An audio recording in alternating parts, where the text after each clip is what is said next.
Good morning. Gee, it's nice doing these from home. Funky Monk, awesome. G'day, Funky Monk. Good morning. Thanks for joining. Yeah, still in Australia. That's nice. I thought it would be warmer. Like what's it now? 25 Celsius. Um, we are in the warm part of Australia, sunny part of Australia. But for those of you from other parts of the world, places like Sydney and Melbourne get hot, like well into the 30s, often into the 40s, sometimes for days in a row in summer. And it just gets sweltering.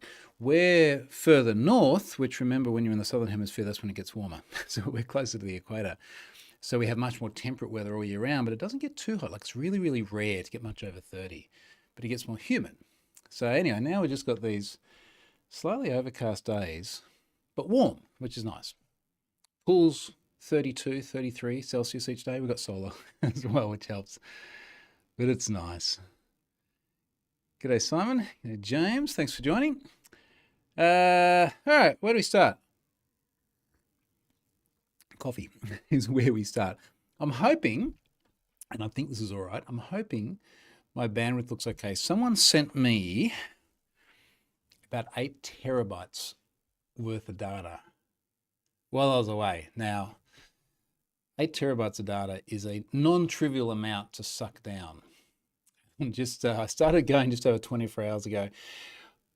I do have a gigabit connection here. I can reliably get gigabit, but it looks like it's coming down at somewhat less than that, and it's just saturating my connection. But I think in the last hour or so, I feel like it's been throttled somewhere, and it's not my connection. I'm still getting pretty much gigabit down and 300 plus megabits up. This is on Australia's NBN for the folks down this way. So yeah, pretty solid connection. Anyway, now I've got to figure out how to go through, and this is about 7.5 terabytes compressed as well. And based on a couple of sample files I looked at, I think we're about 10 terabytes uncompressed. I did do some scrambling around trying to find disks that would actually fit this. Where were they? I found a 20 terabyte disk laying around that I hadn't used yet. And then I realized I do have a Synology, not a Synology, we'll come back to Synology, a Ubiquiti NAS. They sent me one of their UNAS devices a while ago, and that's got 16 terabytes or something on it. So I've got space, but to process the data, and just for context, this is Steeler logs. So this is not some massive company has had one huge data breach. This is Steeler logs. It looks very relevant, but holy shit, there's a lot of data to pass through. And I haven't been jet skiing very much. This is the constant challenge. Like, I think I mentioned it on this podcast, or maybe I was talking to someone else about it, I don't know. But that's right. It was a reporter yesterday. We being primarily Charlotte and I, have come to the conclusion that Have I Been Pwned it's an important project. It's something we invest a lot of time in, but we are looking at it as a bit of a lifestyle business insofar as we don't want to make it big and have responsibilities and then we got more time doing other stuff. We don't want to sell it to some organization, then they own your soul. Like we want to be able to run it the way we want it. And that gives us the flexibility to travel a lot, to do all the sorts of things you probably saw on my socials last year. But it also means that I'm just never quite sure where the work stops. You know what I mean? Like we get up super early here. Geez, since we got back, I've often been getting up like 4 o'clock in the morning. Coffee, work, jet ski, come back, more work, and the day ends doing stuff like this. And I just find that makes it quite hard to know when to tune out. So when I get a corpus of data like this, where I can see it's valuable and it's useful, but it's an absolute time suck. I need people. Honestly, like I need someone that I know and trust. Yeah, like Stefan. So yeah, Stefan, know and trust. They're building code. He has the keys to the kingdom. He could destroy us in one go. Like he has that level of responsibility. We need like a Stefan able to process data like this. And that's a hard one because there's a lot of trust involved in that. Anyway, moving on. I mentioned Synology accidentally. As I was tweeting, And to be fair, like last week I spoke about the Blue Sky thing, and people in Blue Sky getting very upset that a piece of content only existed on Twitter, and one of my Blue Sky posts linked through to Twitter. And I made the point, look, first of all, it only exists there. Also, there's just not a lot of engagement on Blue Sky with the broader community. There's obviously the InfoSec niche. Feels like they're bombing out of Mastodon. No, anyway, they're spread all over the place. There's just not the same engagement. Put a tweet out on X. I'm going to try. Is it still a tweet? A post out on X the other day about my Synology drive. And I got a lot of feedback, which was good. So if you're on Blue Sky, go over to X and it's there. And if you don't want to go over to X, well, don't tell me. It's not really my problem. After 12 years of loyal service, my Synology DS 1512 Plus is doing poorly, an English term. Took the latest OS update, after which it entered a perpetual state of flashing blue power light. Can't find any obvious fixes, ideas, mostly just runs Plex, wondering if I upgrade, can disk just move over? Now, first of all, I think getting 12 years out of a fairly high-end consumer-grade NAS that has run pretty much 24/7 for 12 years, I reckon that's good. That is a good result. I'm impressed with that. I do, of course, do all the backup things. I have multiple Synology NAS drives here, included a rack-mounted NAS, which has got a lot of data in. I use all the hyper backups. Everything is backed up. It's on-site, off-site. Like I have backups of everything. So I'm not too worried about losing things, but there's a little bit of me which is wondering, did I back up all the Plex configuration? So not just the media, but all the metadata about the media, including the album or the movie covers and things. So I have to check that. But it just entered this perpetual state, and it was after taking a software update, which of course led a whole bunch of people on X, because that's where they go to complain. A whole bunch of people saying, this is why you don't take software updates for things that work. Well, it might work, but what about all the security vulnerabilities that the software update has just fixed? Like it's not that simple. And I have taken every single software update as it's become available for every single one of my Synology devices. So I have 4 different Synology drives, 2 tower mounts, portable, you can chuck them on your desktop, and 1 rack mount. And every time there's been an update, I've taken it. And this is the first time in 12 years of Synology ownership. Second time, I just remembered, I think in about 2014, because I was searching my history, trying to find Synology in my receipts, trying to figure out how long the thing had lasted for. There was one point, something went wrong, and I got some remote support from Synology. But pretty much, look, first or second, doesn't matter. It's 12 years of ownership on those things. So that's a good run. Now, when you start Googling Synology flashing blue light, you get a lot of results. There's a lot of opinions on the internet.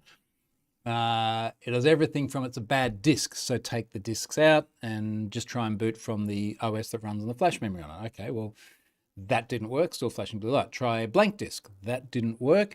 There's a few suggestions saying replace the CMOS battery. Now, first of all, that's not easy to get at, but what have I got to lose? So I've disassembled the whole rack, found a CR1220, gone down to the shop, got a new one, put it in. That didn't work.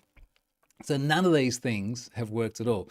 The only other thing I haven't tried that came up multiple times, and I can't believe this is actually a thing, but apparently if you put a 100 ohm resistor that you solder onto the board across 2 particular pins, that might fix the problem. And I just kind of got to the point where like, it's 12 years old. I'm a busy guy.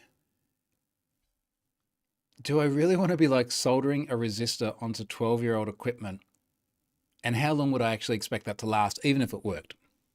So the consensus seems to be that if you go and get a newer version and you just whack the discs in, it's good as gold and it comes up. So I've ordered it's like a DS935 Plus or something. I think I've got a couple of DS930s that I use for offsite backup rotation. There's a newer version of that. So, and that's a 4-disc bay instead of the 5, which I'm coming from, but I only have 4 discs, so I'm okay. So I'm hoping that when that arrives, probably Monday, I just slide the discs in, plug in the Ethernet cable, power it up, and it takes some amount of time to adopt the discs, and we're good to go. That seems to be the consensus. I'm hoping that's true. So,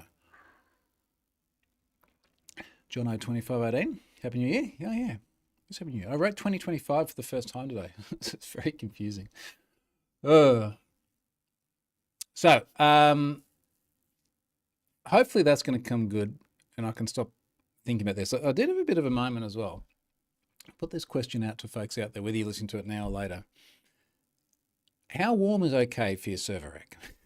Because I just had this discussion about how we're living in a place that is fairly warm and humid. The server rack, I put a lot of effort into airflow. I was going to say cooling, but I think it's more an airflow thing because it's in our rebuilt garage in a cupboard with the front face open. Airflow comes in, fans on top of the server rack, extra fans in the cupboard to draw air through. But when I look at our temperatures now, the garage that it's sitting in is currently sitting at 28 degrees. The rack is at 38 degrees. And is 38 degrees okay? I think it's okay, particularly if you do have some airflow through it. And it's not a dusty environment, although mind you, I opened up that Synology the other day and I was like, shit, there's some dust bunnies in here. But again, 12 years. James says, I wrote a copy-paste script to save my Plex metadata. It's such a pain to lose the metadata. Watch history, manual renames. I got to be honest. Now, of course, we only ever use Plex for the legally purchased DVDs, which we backed up onto the Plex media station. I was going to say, I got to be honest, like the difference between 12 years ago when I set this up and now is pretty much everything I want to watch is A, on a streaming media platform, and B, a lot of it is in 4K as well. And for the sake of maybe paying $5 or $6 as opposed to trying to pull it off Plex at a lower res, I feel like we've passed a lot of the value proposition of Plex, at least for the way I use it. So anyway, hopefully I find that metadata somewhere. I imagine if you install a Plex package, where does it save the data? Surely it's on your removable disk and it's not somewhere on the host NAS itself. I don't know. We'll find out soon. Matthew, I've had a Synology fail on me due to an Intel Atom bug. Swapped out the unit. It picked up the existing array just fine. Okay, well, and this is what I'm hearing. Most people are going, look, it's going to be fine. So I hope so. If it's not, I've got backups. I'm just not sure if the backups have the Plex metadata though. But it's like that old thing they say, backing up is great, but restoring is the problem. All your backups might be working fine, but are your restores working fine? So anyway, I had a moment where I was like, okay, is the server rack too warm? And I feel like it's not, and like everything else in there is ticking along just fine. There's no weird behavior or anything. I've got everything from multiple switches, obviously the Ubiquiti UNAS I just mentioned. My Home Assistant Yellow is in there. Other Synology devices are in there. They're fine. Like everything else seems to be running just fine. So I'm actually not too stressed about that temperature. James uses Plex for stuff I can't stream. And there is occasionally stuff there. I've also had, but see, even then there's another answer now. I was going to say it's like snowboarding videos I took from 20 years ago and I want to watch them. But now I've got so much storage on things like my iPad, they go on there and then I just go to the Apple TV and iCloud Photos and you stream it off there. So I still find there's an answer for most of the things, and there are very, very few niche exceptions. Simon, I always perform a mock backup restore when everything is working. Yeah, that's probably a good idea. I guess it depends what it is you're backing up, but we're going to have the backup discussion now. So I think there's an interesting mental exercise. Like your house burns down, for argument's sake. Your phones, your servers, your PCs, everything. Like what do you have left that you can recover? And so much stuff now, like, geez, probably for the last decade, every time I save a document, it's in either Dropbox or OneDrive. So that's there. Obviously, all my email is on Microsoft 365 or Outlook.com. Like, all of that stuff is online. If this PC and everything in this office disappears, touch wood, please don't steal my PC, everything's somewhere else. All my photos, again, are on my iPad. The data that I store on the NAS drives is backed up off-site. I have a recovery mechanisms for that. In fact, I have a primary version here, I have a backup version here, I have a backup version off-site. There are 3 copies of it at all time, one geographically remote. Like there's always a way to get stuff back. Do you still have the encryption keys for your backups? There's a good question. So I do regularly check that as well. I'd like to not have to find out. Not under duress anyway. Matthew says 38C is fine. It's the humidity that I'd be more wary of. I'm glad you mentioned that. What's the humidity like at the moment? So the humidity in the garage itself is 62%. I've got these little Akera Zigbee temperature sensors all through the house. So I have way more information than I need. The server rack is currently saying that's at 35%. So I think 35% seems pretty reasonable. Now, just for context, if I look at my Davis weather station on the roof of the house, the humidity yesterday was up to 87%, and it's often up to 95%. It often gets really, really high here because we're subtropical. So no, I think we're fine on that front. I'm sure you hopefully agree with you, Matthew. That seems fine. Yeah, okay. Cool, all right. So stay tuned. Monday we'll figure out whether that works or not. Let's talk about something a little bit more more infosec-y, age verification. Now, I'm really interested in this for a combination of both selfish reasons and I guess just as an industry challenge. And maybe we look at it in the broader capacity of even identity verification. So how do we verify something is what they say they are? Now, choose that word carefully, because it's not just is someone who they say they are, but remember extended validation certificates. Remember when they were a thing. I know they're still a thing, but you don't get any of the visual indicators and things that you got. Geez, when did they all start disappearing? 5 years ago, probably. The whole idea here was identity verification. So as an organization running a website, you go through a series of identity proofs and you get a certificate and you put it on your website. And then not only do you get all the HTTPS and the padlock, but you get the green bar that used to say, you know, yourbank.inc or whatever it may be.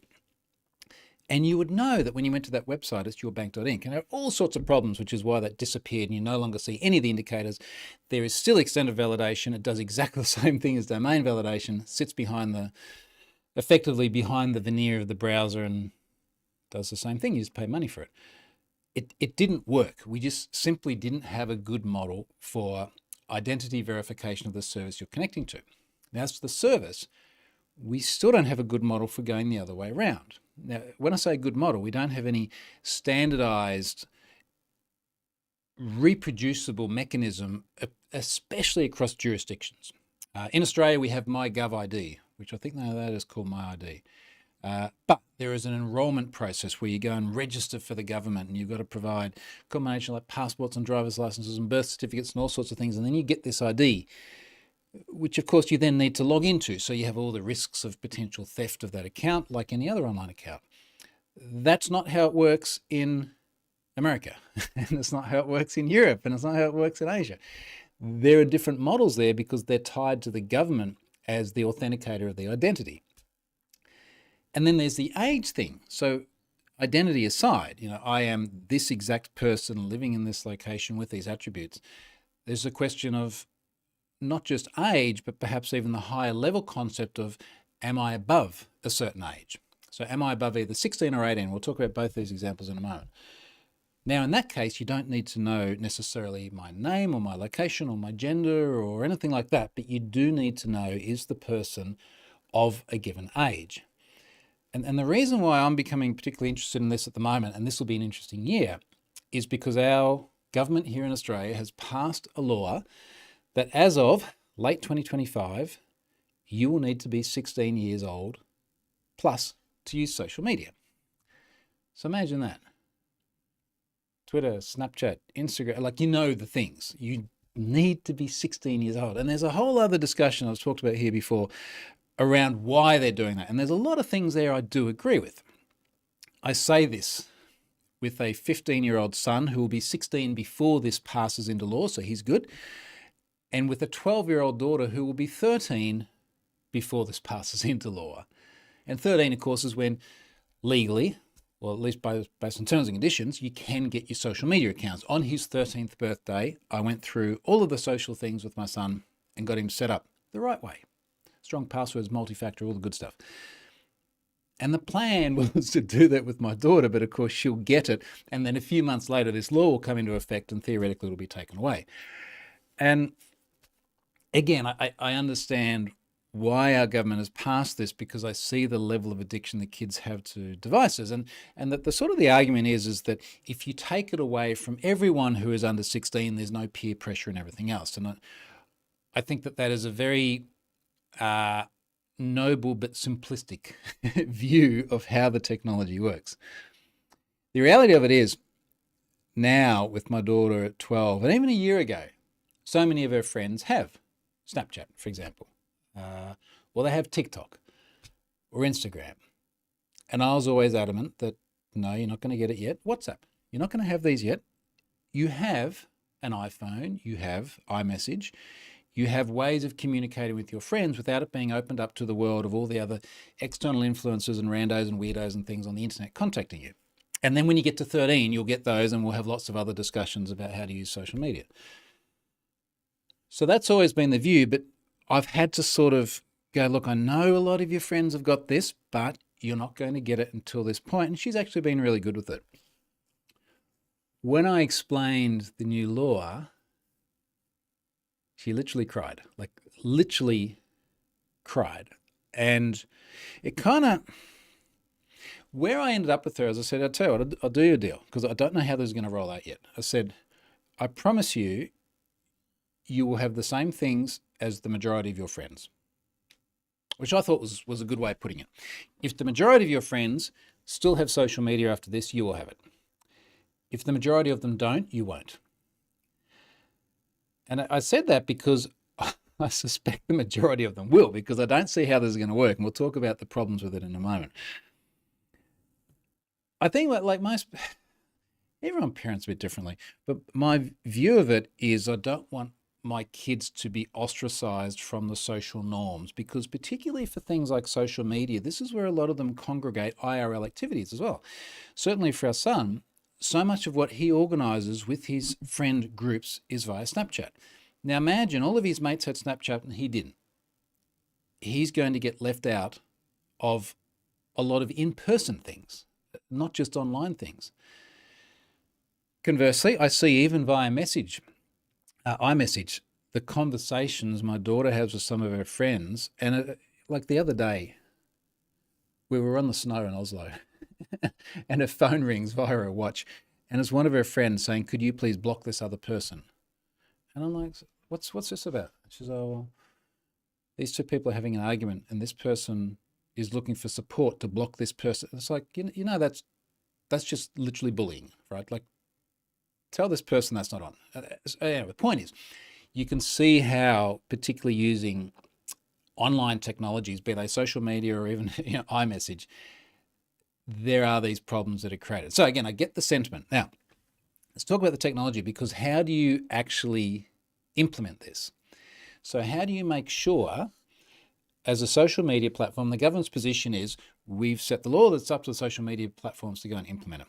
The law is come, I don't know what date it will be, I think it'll be about November. Let's say it's the 1st November. Come the 1st November, you cannot let people under 16 in Australia use your platform. Good luck. It's like, well, okay. Ready? How do we do that? So let's talk about the options. One option is, I'm going to give you an example here. I'll paste it into the chat. Where are you? One of my favorite beers, Pirate Life beer. So if I don't even need to type, I'll copy and paste it on there now. You go to piratelife.com.au and the website says, you must be at least 18 plus to enter. And there's a button. It says, I am 18 years of age or older. Cool, here's the beer. Like, that's it. Now, that is one way of doing age verification, I'm quoting this for, air quoting it for people listening later, it's very much an honesty system, I guess. The position that I've seen represented by the Australian government is that there needs to be reasonable measures, and this is not sufficient. Now, of course, the social media platforms already have an age verification system, which is you need to enter your date of birth when you sign up. In fact, one of the things I've so long lamented is we have so many dates of birth in data breaches, and I'll load a data breach and it's like a cat forum or something, and there's everyone's date of birth in there, which of course is used for identity verification in many other contexts. Your bank calls you up, I want to talk about your account, just confirm your date of birth so I know who you say you are. And I'll say to people, why is the cat forum collecting the date of birth? And then they'll say, well, it's COPPA, the Child Online Protection Act. We need to make sure that you're 13 or older. All right, well, do the beer thing, just ask. Don't then store the data. So at the moment, the social media platforms ask for date of birth. Inevitably, this is why a lot of my daughter's friends have these social media platforms when they're well under 13, because they just simply lie about their age. Fun tangential story. A good friend of mine has a daughter, there's a couple of daughters, who are extraordinarily intelligent. And they're now well into adulthood. But when they were 11, 12 years old, one of them in particular built up a very active social media platform, obviously lied about her age in order to get access to it, and did some really, really amazing things via her Twitter account, like exceptional things. And when she was of sufficient age, she put in her correct date of birth, gone, entire thing gone, because she lied.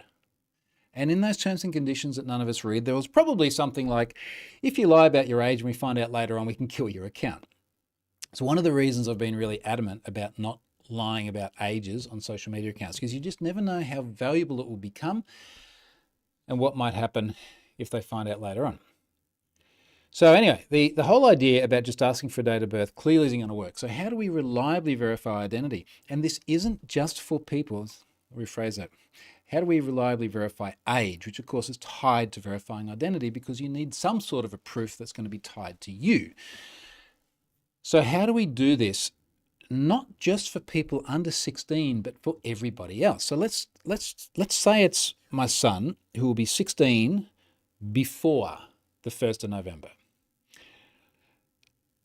Now, he could just as easily, based on his browsing habits and the way he uses the technology and everything, he could just as easily be 15 come the 1st of November. How's he going to prove this? And not just that, but how's everybody else going to, how am I going to prove it? I am in the second half of my 40s. I've had things like, geez, you can see how long I've had Twitter for. Was it like 2008 or something like that? When was it? Yeah, arguably, I am over 16. 2008, right. So April 2008. So I've had Twitter for 17 years. I literally just had to do the maths again. Holy shit, 17 years. I cannot be less than 16, assuming I didn't just take over someone's account. But inevitably, I, and particularly a whole bunch of folks who've been on there a lot less time and who are a lot younger, are going to need to do identity verification. So how are we going to do that? We do not, as an industry, have a good standardized model, and we do not, as a nation, have a good standardized model. Not one that is, let's say, socially acceptable. Now, I mentioned before, we've got My ID, which is our government ID, identity verification. There's a lot of speculation about whether that may be the strong identity, not perfect, but strong identity verification, which is then used in order to sign up to the platforms. I'm not sure how my 16-year-old son will do that. He will get his learner's permit on his 16th birthday. In Australia, you can start driving. It's a whole other story here, but you can start driving with your parents teaching you, for God's sake, at 16. Obviously, he has all sorts of other government records, birth certificate, passport, this sort of stuff.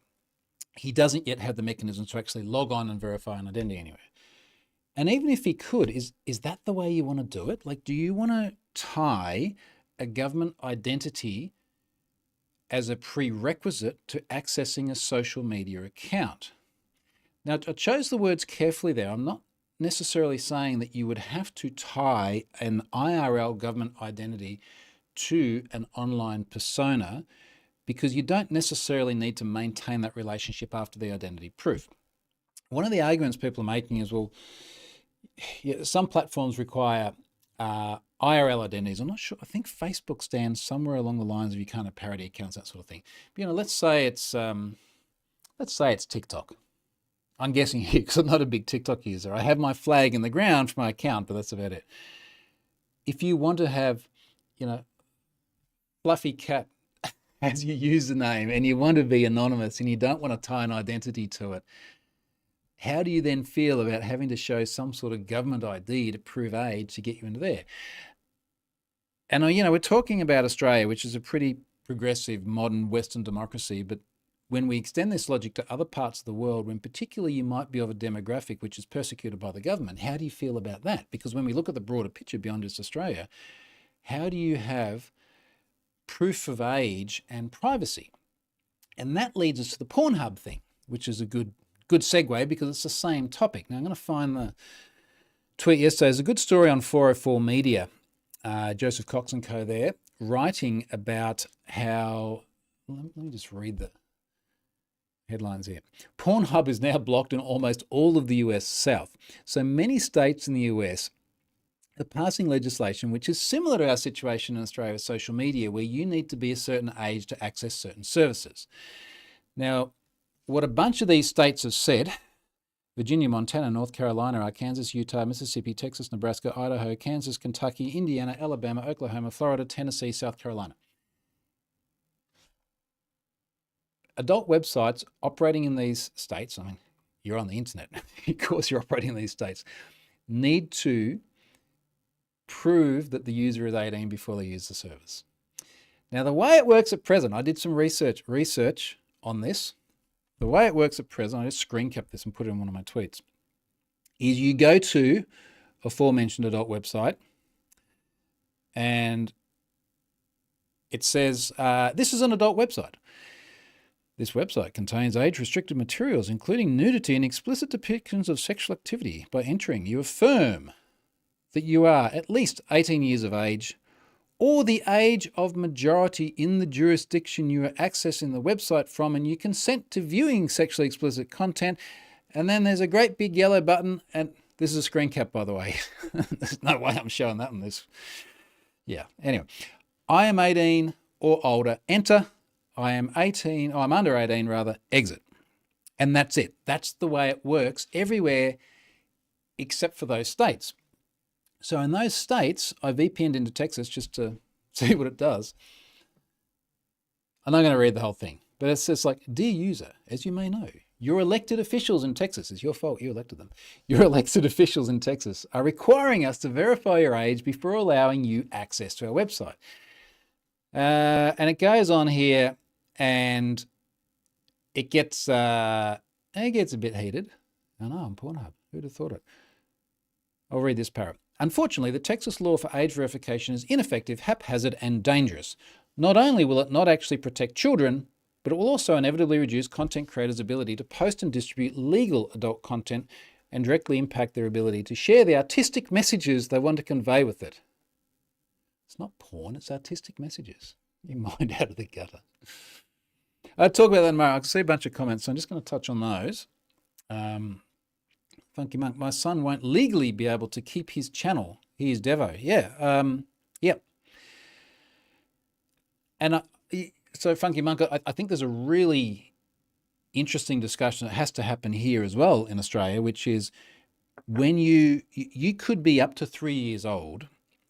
We'll rephrase it. You could have had your social media account for up to 3 years by the time this law comes into effect and had it perfectly legally, built out something wonderful and valuable, and then our government says, no, you got to take it away. Now, I just can't see that holding water.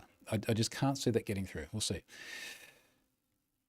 I have California Pale Ale in the fridge at the moment, strong but a good drop. If you like strong but a good drop, try that double IPA on the Pirate Life. It is lovely.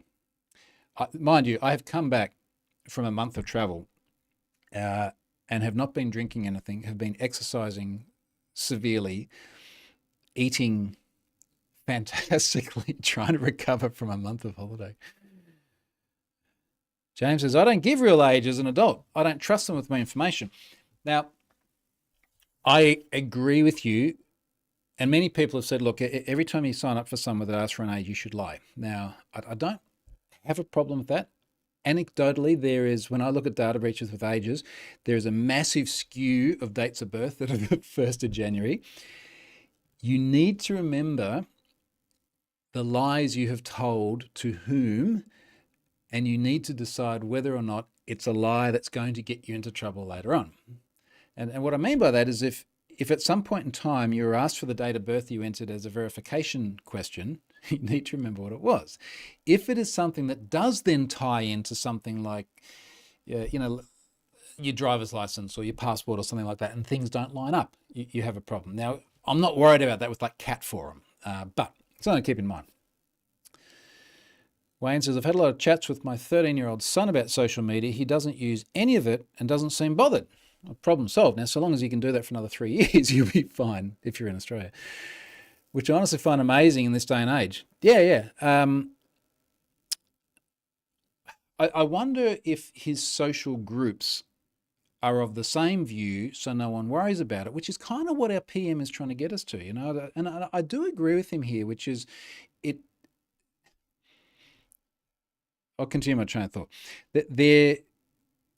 There is a lot of feeling among parents that social media, particularly for kids of that age, is just a massive distraction, creates a lot of negative behaviours, and is detrimental. Now, of course, there are other positive sides. I mean, Charlotte and I were talking about this morning as we were doing our 8K walk to recover from the holiday, where she said, I think it was something to the effect of, it was a shame when we were away and our son still had Snapchat and he's seeing the things that he's missing out on at home. And I was like, yeah, there's that. But also, remember when he was like, trying on jumpers in a store and he's taking photos of it, asking his mates, what do you think about this? And they're like, yeah, that's awesome, go and get it. Or when he's skiing or dirt biking and sending photos that back home, and people are like, wow, that's really cool.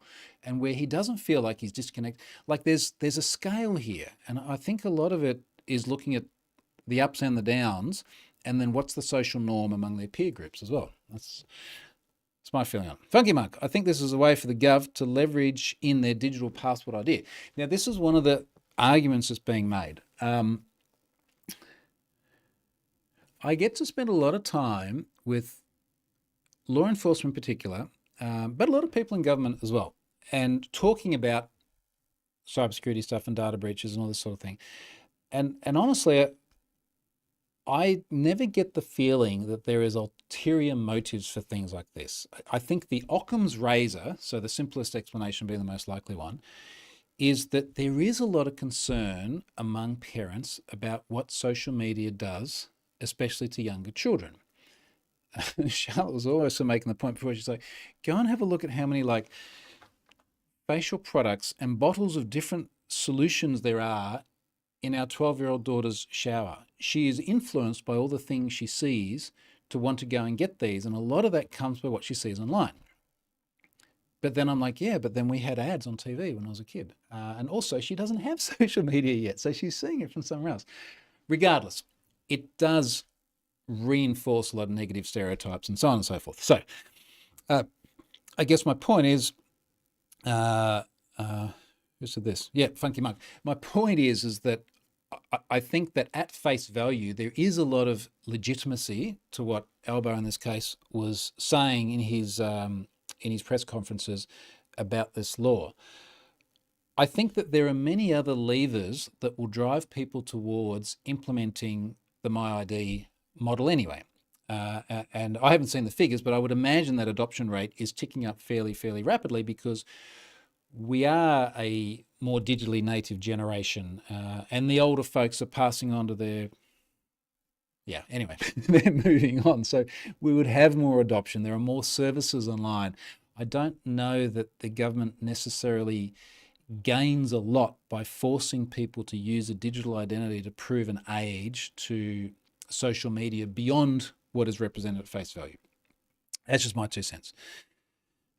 James says, I think they should sell one-use account creation tokens like they sell beer at stores. It's not perfect. It's a reasonable barrier. you've still got the problem though, haven't you? You've still got the problem if you sell the token, where do you do the age verification? You're always just sort of moving the problem to a different area. You know, is it the government identity that where you do the age verification, or is it the store where you buy the token? There's got to be some point. James says his lies go into the password manager. This is coming back to lying about date of birth. Good way to do it. I do that with all my security questions. When I get asked for what town you were born in, I generate a 3-word random phrase. That goes into the password manager. Wayne says, I've asked him, there's a 13-year-old son who's not bothered about social. If people use Snapchat, etc., he says they do, but he's never wanted to install it. Oh, good stuff.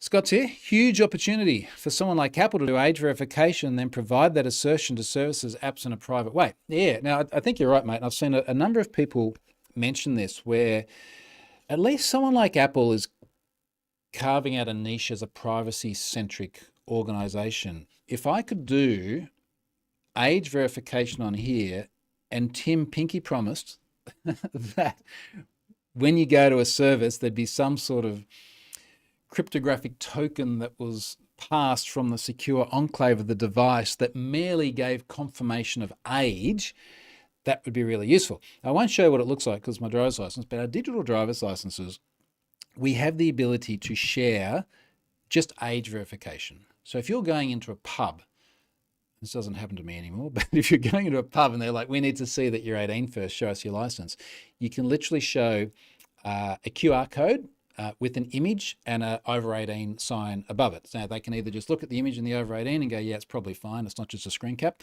or they can scan the QR code and it does a verification check and comes back and goes, yeah, you're 18. Because this is what we're looking for with both the Pornhub situation and the social media thing. We're just looking for, are you of that minimum age? If so, go through. And doing it on device and trusting it to Apple, and Google has different motives, but you know, that covers the two big ones. Seems like it'll be a good step in the right direction. Wayne says, isn't this a little like the books are bad, rock and roll is bad, gaming is bad, kids are watching too much TV? I think this kind of leads to the discussion of, shouldn't this be a parental responsibility? So yes, there are things about social media which are negative, but there are things about kids hanging out at shopping centres and, you know, maybe having a beer, which are bad. Yeah, there are, and you have those discussions with them. There are many, many arguments that this should be a parental responsibility rather than something implemented by the government. And even if you did lock those social media accounts down, and like I said, I've seen from my daughter and her friends, some of the stuff they're doing just on iMessage is clearly in that cyberbullying space. And then as it relates to things like the Pornhub situation, it takes seconds to flick your VPN on and be in Texas in order to get this message. And if you're in Texas, it takes seconds to flick it to be in California and not see this message, which I just find crazy at a state-by-state level. But America. And then someone said, well, it should be done federally. Like, yeah, but it takes seconds to then exit through Prague or, you know, somewhere like that. Australia, we don't have this at the moment. So the circumvention is so easy. And I don't know if there are other adult websites that are implementing the same thing as Pornhub. Maybe it's them because they're the big one that everybody knows. But their argument here is that people will just go to other places. They'll go to other adult, what do they say, adult artistic creators or something, who don't implement these controls. And that's true too. It's going to be the big ones that the governments go after first. And it seems that the whole thing here about protecting kids, again, sort of comes back to a parental responsibility. It is, during some of my research in data breaches, it is fascinating how easy it is to find adult content, even by being in major platforms and just searching for the right things.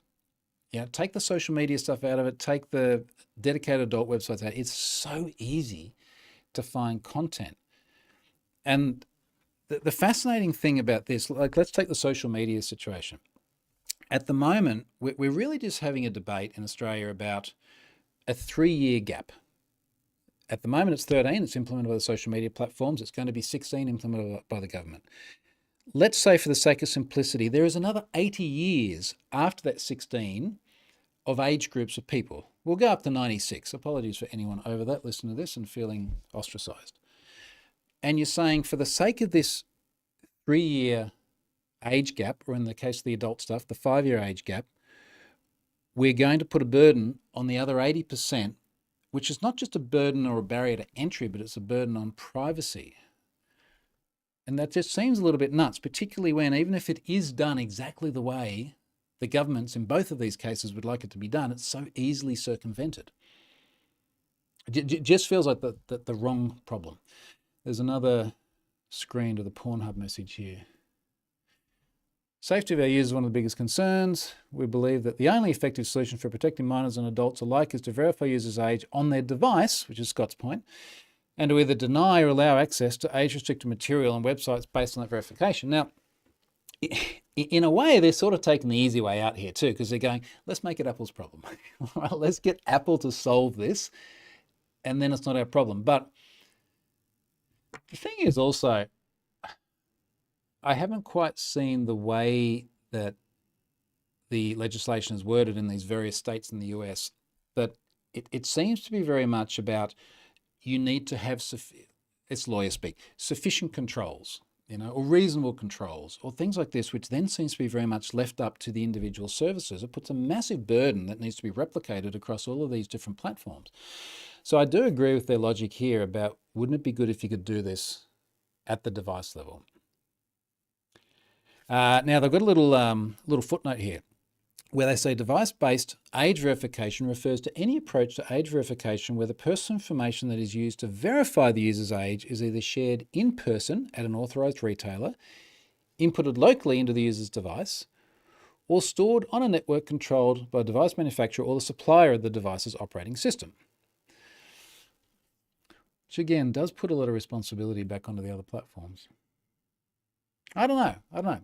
One other thing here, the EFF had a post because it's very topical at the moment.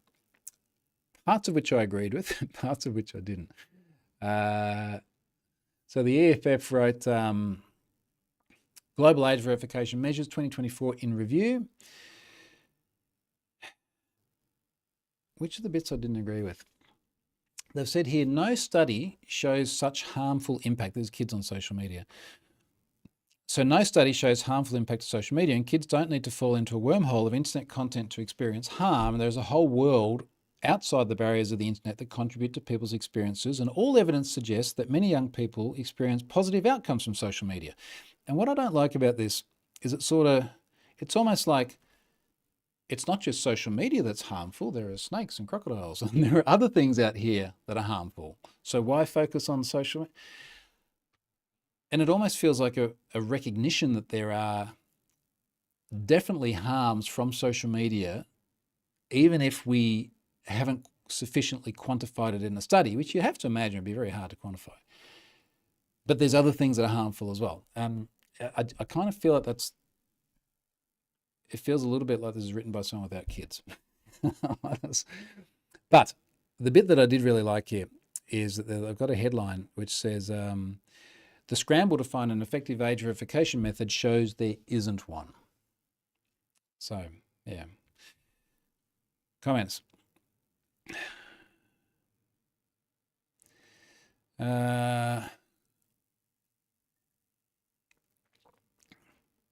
Simon, how much does age verification cost? Yeah, good question. Scott says, even if the app just asked for an age check permission, wouldn't need more than that. A bit like your driver's license check. I think where we're sort of going here is if the device, let me see what I can share here for my driver's license thing. One of the confusing things here is if I search for driver's license, it won't find it. So you're in the post office, you're having to prove your identity before you pick up your package, and you're looking for drivers, won't find it. You've got to look for license because it's under digital license. So if I get a digital license here, I can Face ID my way into it. International driving, driving outside of Australia. You can now switch your digital license app to show international classes. Go to settings and select international driving classes. Oh, that's cool. I'll look at that later. Right, so I can go to driver's license. I can say share driver's license, and I can say prove I'm over 18, consent required. You're about to share your information with a third party who may retain it. Do you consent? Yes. And then I won't show you what's on the screen, but it's like my photo, a big green tick says over 18, and then there's a QR code. And someone with a verifier app, and every driver's license app is also a verifier, can scan that QR code and it will come back and it will also show my photo and over 18. It needs connectivity because it goes to a server and it pulls back the same data. That is a good enough model. It's not going to be perfect every time, but it's a good enough model. Incidentally, these QR codes rotate too. So they've only got a validity period of, I think, like 30 or 60 seconds, after which they don't work anymore. So you can't just screen cap it and replay it later on. Now, if your device natively within iOS had something like this, such that when you went to Pornhub, for argument's sake, I'm thinking through this as I say it, because you're incognito and you're on a VPN, because I understand that's what people do. And then your browser needs to share something that is personal about, you can see where the rub comes.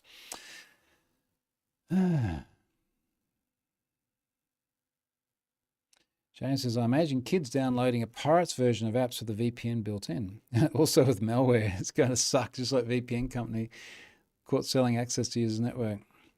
Wayne says, in the UK, there is no set age that it's legal to leave your child at home. It's left to the parents to decide on the maturity level of the child. And we come back to parents taking responsibility to decide this. And for various reasons, yes, this is something that I spent quite some time looking at a few years ago. And it's pretty much the same. It's like, what's reasonable based on the parent's decision, and, how long a maturity of kids and all these other variables. So Wayne says, why can't they just apply the social media, not dissimilar to when you allow your child to go out on their own? It's parents' judgment. I think the argument there is, have you seen some parents? Like leaving parents to make that decision. Yeah, and I'd also say that part of the problem here is that I don't think parents in general grasp technology particularly well, given, I remember now, it would pretty much be 30 years to the day was the first time I saw the internet when I was an adult starting university. And so I grew up without internet, and many parents, again, I'm in the second half of my 40s, many parents with kids of that age are the same demographic. And many of them don't grasp the technologies very well, and they don't grasp the ramifications of the technologies very well. And I think that's a lot of the argument. Like, how much does the government need to do to save children from their own parents? It's messy. We will see. I'm going to move on because I've been going for 52 minutes already. Mocking up the Have I Been Pwned redesign. So I tweeted just before about balsamic mockups. Now, if you've never seen balsamic mockups before, I remember using this quite a bit 10, 15 years ago when I had a real job in order to do mockups of interfaces. And what I always liked about balsamic, and I put a tweet here that's got a screen cap, what it looks like, is they look like a sketch. And by looking like a sketch, it caused you not to focus on the minutiae of like alignments of buttons and colors and things like that, but it's content and layout and flow. Now we're redesigning, as I said before, the brand of Have I Been Pwned, the logos, the UX, and part of that is the screens and the flow of it. So I've just been asking about, look, is balsamic still a good thing, or are there alternatives? I think the consensus is balsamic is probably still the best way to go. A bunch of people suggested Figma, which I've heard mentioned before, but it seems like Figma goes down a wormhole of a lot more detail than what we're probably looking for. So I think we're going to end up using balsamic to mock up everything from a new experience on the front page through to doing proper dashboards for everything from personal email address searches through to API keys and domain searches. So I've suggested to Charlotte that would be a fun thing for her to do while I try and process 10 terabytes worth of Steeler logs. But as we start to create mock-ups, I'm going to do a blog post and share a bunch of this and just try and get input from people, because we've just got to improve stuff that's sat there for 11 years and not changed. So I think it's going to be balsamic. And then the very last thing I have here, the Glimera data breach. Loaded a data breach yesterday. I'd never heard of Glimera. Glimera does jewelry. Looks like we've got, how many people are in here? I tweeted this just yesterday. I think it was 875,000 or something. Where's the Have I Been Pwned account? It's something that happened in 2023. It was only sent through to me very recently. Now, look, it's just another one of those things. It's been floating around for a while. Here we go. Jewelry store Glimera had 875,000 email addresses breached in late 2023. Data also included name, phone number, and purchases. 68% of those already have been pwned. So again, look, it's one of those ones that's been out there for a while. It's been floating around. It was low friction to load because I found a reference here on Reddit where someone went to Glimera and they said, I'm unhappy about this data breach. And they came back and gave a full statement. They said, we have determined that an unauthorized individual, they're usually unauthorized individual briefly accessed one of our servers. It's only brief, but they've got 875,000 records. Kind of interesting reading the Reddit thread here because this person says, I will be replying to them citing Halliday versus Creation Consumer Finance Limited 2013 and asking for compensation in the region of £750, although I may accept less if it settles out of court. Why do you know what £750 for? Your name, your email address, your phone number, and your purchases have been leaked. How did that cost you £700? Like, you're pissed, I get that. But did it cost you £750? I just have a big issue with this. Anyway, Sam says, thoughts on Apple to pay $95 million to settle Siri privacy lawsuit. Yeah, I saw a headline about that. Apparently Siri has been listening to all sorts of things. And I think just like this person who would settle out of court for less, when we see headlines about amounts paid, there are probably a whole bunch of other reasons for that. I have not read the detail yet, so I can't comment yet. I'll try and get up to speed on that. All right, that's nearly an hour. I'm going to wrap it up there and go and enjoy the sun, which has now come back out here. And yeah, enjoy a bit of our Aussie summer. Thanks, folks. I'll come back to you in a week.